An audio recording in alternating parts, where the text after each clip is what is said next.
advantage has its own advantage. Be grateful to Allah. Blessing.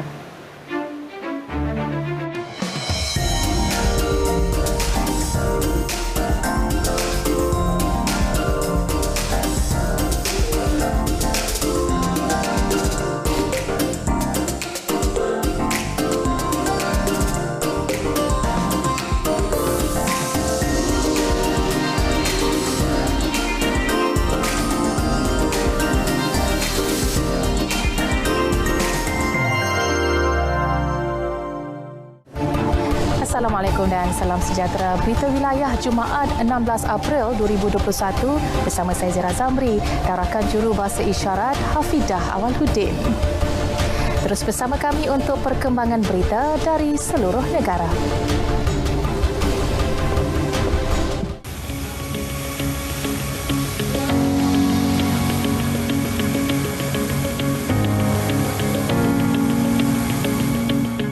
Hearing loss can affect social emotional development, literacy, language, and speech, as well as learning abilities. It also hampers cognitive skills on understanding Islamic concept. This may prevent them from understanding the Islamic values and performing worship. Meanwhile, Islamic teaching to all mankind, including deaf people, is a communal obligation for Muslims. Looking at the importance of meeting the needs of assisting individuals with disabilities, this has led to the emergence of sign language experts among the normal peoples, one of whom is Hafidah Awaludin. Can you understand what I'm saying sign language just now? Without voiceover? Okay. Assalamualaikum. My name is Hafidah Awaludin and I'm certified with a sign language interpreter. I have 5 siblings, 2 brothers and 3 sisters. The youngest had OKU Down syndrome and she passed away in 1997. So my dad was chef at Wadiban Camp in Stapak. He passed away in February this year. My mom is full-time housewife. So I'm married to Aklam Jeffrey, who is a deaf person. And we have a son, Arif Mustafa. Before this, I'm working full-time at Malaysian Federation of the Deaf for 20 years. Now I am freelance interpreter and part-time at RTM News and MFD. MFD is stand for Malaysian Federation of the Deaf.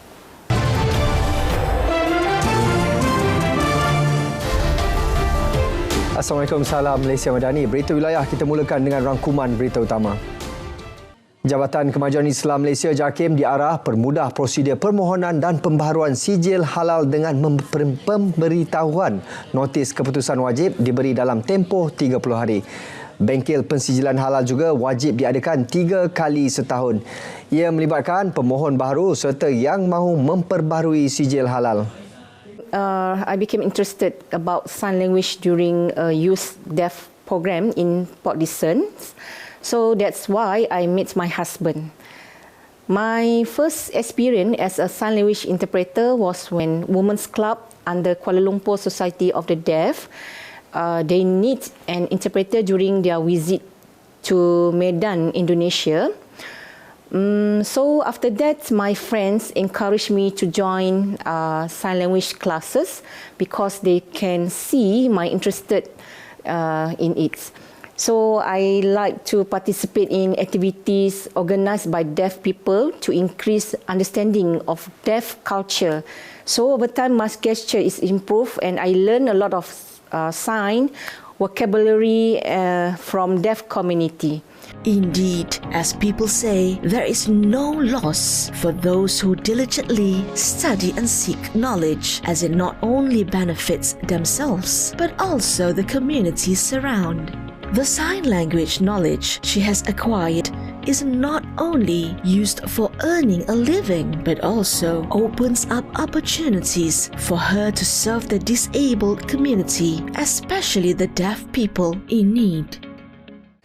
Kementerian Komunikasi dan Multimedia Malaysia KKMM bersetuju supaya khidmat jurubahasa isyarat dalam penyampaian berita diamalkan di semua rangkaian televisyen termasuk TV swasta berkuat kuasa serta merta. Sometimes deaf community feels left out. So, by learning sign language is easier to communicate with them and make them feel part of the community. So, it's a bonus skill to help you communicate even with a hearing person in a crowded room which you don't have to shout. A library, cinema, or even underwater, you can sign. Okay, today I'm working as a part-time at Malaysian Federation of the Deaf. So for your information, if we step inside here office, we have to use a sign language to communicate with deaf people. So everybody have to use the sign language to communicate with deaf people. Assalamualaikum. Sihat. Leveraging their abilities and divine gifts, they have become one of the frequently chosen sign language interpreters to assist in various programs related to people with disabilities. My name is Wan Zuraida Abu, and I'm actually leading the section of interpreting services, and also the training section. This organization actually is called Malaysian Federation of the Deaf. It's an organization managed by the deaf for the deaf. So the uniqueness is that deaf people are actually establishing this organization for their community. So the decision maker and also part of the staff is a combination of hearing and also deaf. So it's when the combination usually of the hearing, they are all mostly sign language interpreters. So in this case, Puan Hafida has been with the organization as a support service staff, which just like me as sign language interpreter, where we actually provide communication accessibility for the deaf within the community. So for us, it's like, this organization per se has been established for 25 years. So Puan Hafida also has been with this organization ever since establishment, or even I think before establishment, when it was in Kuala Lumpur, where they are known as KL Society of the Deaf. She already started with them over there. As narrated by Ibnu Mas'ud, I heard the Prophet Muhammad sallallahu alaihi wasallam, peace be upon him, saying, "There is no envy except in two. A person who God has given wealth and he spends it in the right way, and a person whom Allah has given wisdom, example, religious knowledge, and he gives his decisions accordingly and teaches it to the others." Sahih Al-Bukhari 1409.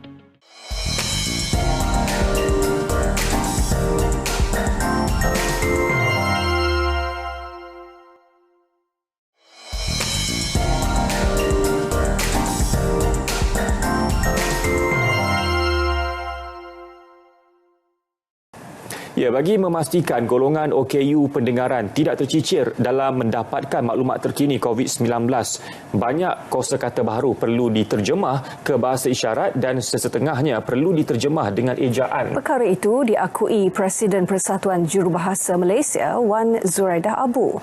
Justru peranan jurubahasa isyarat menjadi sangat penting ketika ini terhadap 48,000 golongan OKU pendengaran yang berdaftar di bawah Jabatan Kebajikan Masyarakat JKM. With over 25 years of experience within the deaf community, their involvement goes beyond being a sign language interpreter alone, as they have also contributed to various fields related to this special community. So I've known Puan Fida ever since establishment. So it's like more than 25 years. Then from there, most of our interaction, it's more for our job as interpreters, as sign language interpreters, or they call it now BIM interpreters. So if we were to look at the chances or the kind of like extra advantage that Puan Hafida has, is she's married to a deaf person. So it's like all the time signing, yeah. So usage of sign language all the time would actually helps a lot for a sign language interpreter to improve and also to be familiar with the language. And also the most important thing is like to understand the deaf person himself or herself. So that is a plus point over there. Extensive experience and a long period of service in assisting individuals with disabilities as a sign language interpreter are not reasons for her to boast or feel proud of her abilities. One of these challenges undoubtedly arises when it involves religion, where she must ensure that what she is trying to convey is clearly understood even in the face of the limitations of the existing sign language.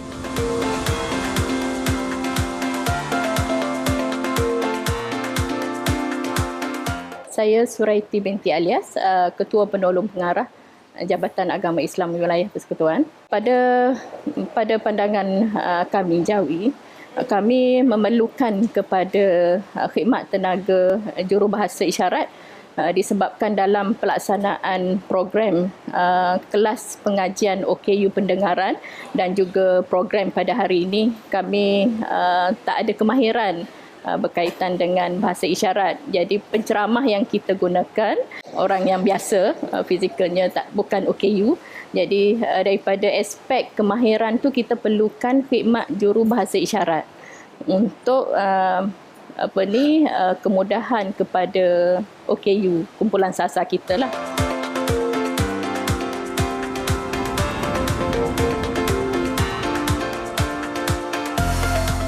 Okay, for me, Islam is easy and simple. As interpreter, we do not create sign for the deaf community. You know why? Because to increase the understanding of Islam, sometimes we have to use sign language used in Arab countries or refer to the team R&D Malaysian Federation of the Deaf or Malaysian Deaf Muslim Association. Puan Afida adalah salah seorang daripada jurubahasa isyarat yang kita gunakan khidmat beliau dalam program-program Jawi.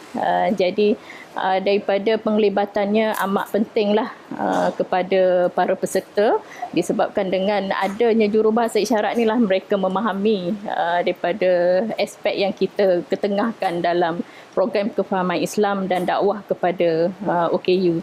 Jadi tanpa mereka kami agak sukar juga, sebab kita kemahiran bahasa isyarat tu memang boleh kata tak ada lah di peringkat Jawi sendiri, yang perlu untuk kita ketengahkan bagi membantu OKU pendengaran ni memahami aspek-aspek agama.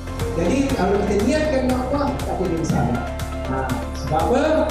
Kerana ikhlas kita dapat masalah, tak kita tidak apa selain daripada nama saya Haryanti binti Abdul Rahman atau lebih dikenali sebagai Yanti. Saya bekerja sebagai jurubahasa isyarat selama 11 tahun dan saya mengenali Puan Hafidah atau juga lebih dikenali sebagai Kak Fidah sekitar pada tahun 2011, yang mana saya bekerja di organisasi tempat Kak Fidah bekerja, iaitu di Persekutuan Orang Pekak Malaysia. Okay. So Islam is easy in order increase understanding of Islam for the deaf, kan? Then some the terminology we have to borrow from Arab. Kira bekerja dengan Kak Fidah ni adalah momen-momen yang macam kita dah bekerja bersama, kan. Ada sampai satu tahap tu, saya ni memang orang yang lambat lah. Kadang kalau nak satu-satu duty tu, Kak Fidah akan mesej saya, akan beritahu kata kena cepat, kita akan sampai situ 30 minit awal kan sebelum duty tu bermula, kan. Tapi even dia dah cakap dengan saya pun, keesokannya saya tetap lambat. Dan bila dia akan, Kak Fidah ni memang orang baik hati lah, dia akan memudahkan kerja saya. Bila saya sampai LRT kan, dia akan ambil saya lah. Daripada situ, dah bila tahu dah lambat dah, orang pun duk call, kat mana kan. Jadi macam, Kak Fidah lah jawab kan. Itu macam junior lah punya perangai, kan. Dan dia akan bawa, bila steering dekat tangan, memang akan pecut kau lah Yanti yang buat benda macam tu kan. Lepas tu kan kita kan sampai dah muka dah berminyak, memang nak touch up semua dua orang lah, touch up dalam kereta apa semua kan dah siap sampai orang kat mana dah sampai dah. Okey cantik mesti dululah kan. Lepas tu dah settle, lepas tu dah keluar baru buat duty. Lepas tu dia jadi macam sebagai seorang, bukannya kata senior dengan junior dah, ibarat kami ni macam kakak dengan adik. Memang apa-apa saja ada perkongsian kan, bukan saja daripada segi kerja, luar daripada kerja pun kami masih berhubungan kan. Benda tu jadi macam memang hubungan kami memang baiklah. As for someone who is always committed to their career, she also holds great hopes for the future of sign language education among Islamic scholars, so that its benefits in terms of religion, which can continue to be widely disseminated among the disabled community. Okay, in my opinion, the Islamic scholars needs to be proficient in sign language trained deaf people to become a deaf da'i, because the deaf community wants to learn more about Islam just like us. So for us, give a space for them and treat them well.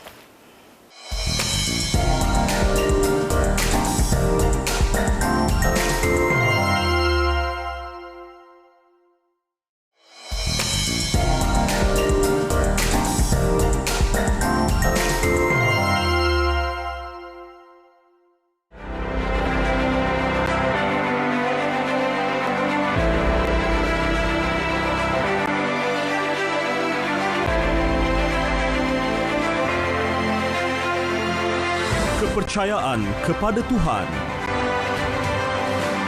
kesetiaan kepada raja dan negara, keluhuran perlembagaan, kedaulatan undang-undang, kesopanan dan kesusilaan.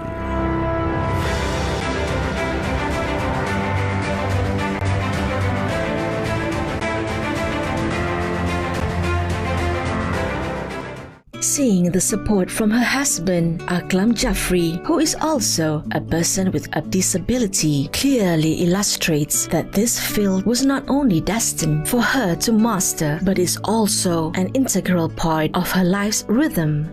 Furthermore, her husband also acknowledges that the quality of sign language possessed by his wife is at an impressive level, even for someone who is not deaf. Beliau telah mempelajari bahasa isyarat sebelum kami berkahwin, jadi memang tidak ada masalah lah untuk berkomunikasi di antara kami. Kadang-kadang biasalah ada terjadi salah faham, tapi itu adalah perkara biasa. This challenging and lengthy career journey has also been adorned with support from the surrounding community, who admire her efforts in elevating sign language in the country. Her presence is not only appreciated but also serves as an inspiration to other sign language interpreters who are equally dedicated to serving in this field. Dia seorang yang baik, memberi sokongan kuat kepada saya, dan beliau juga seorang yang penyabar apabila berhadapan dengan komuniti pekak yang berlainan bahasa isyarat.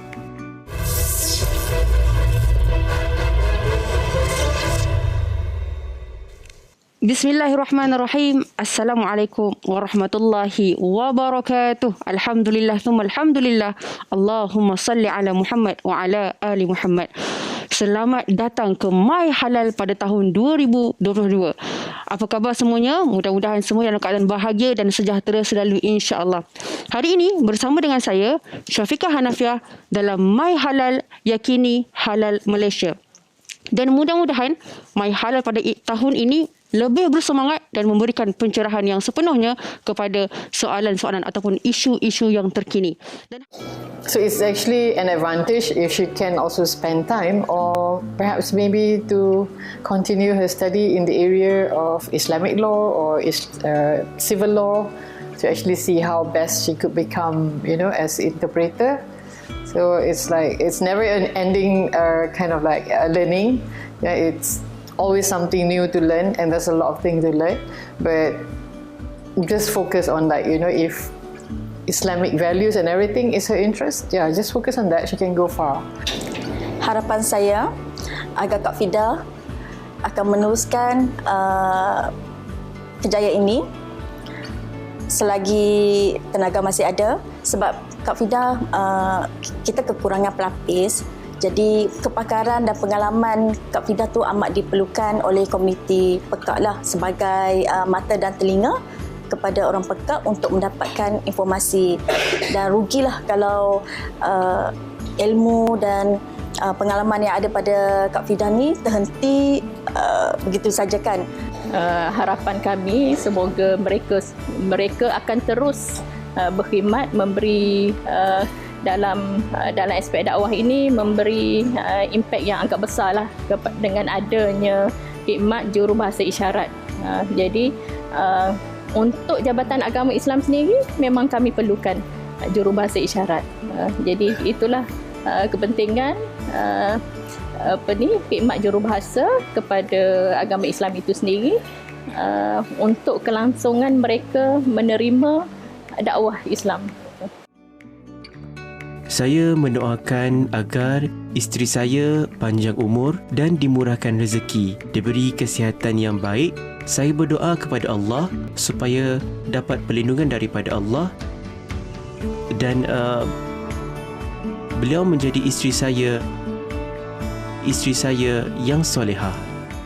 I wish and I hope there will be more sign language interpreters, especially the younger generation in Malaysia.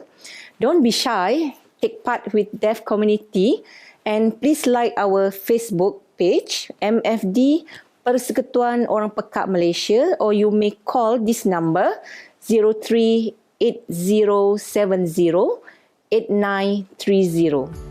Certainly, she also hopes to see the field she has been dedicated to all this time continue to grow, be studied and understood by the entire community. One deaf, one community. One deaf, one community.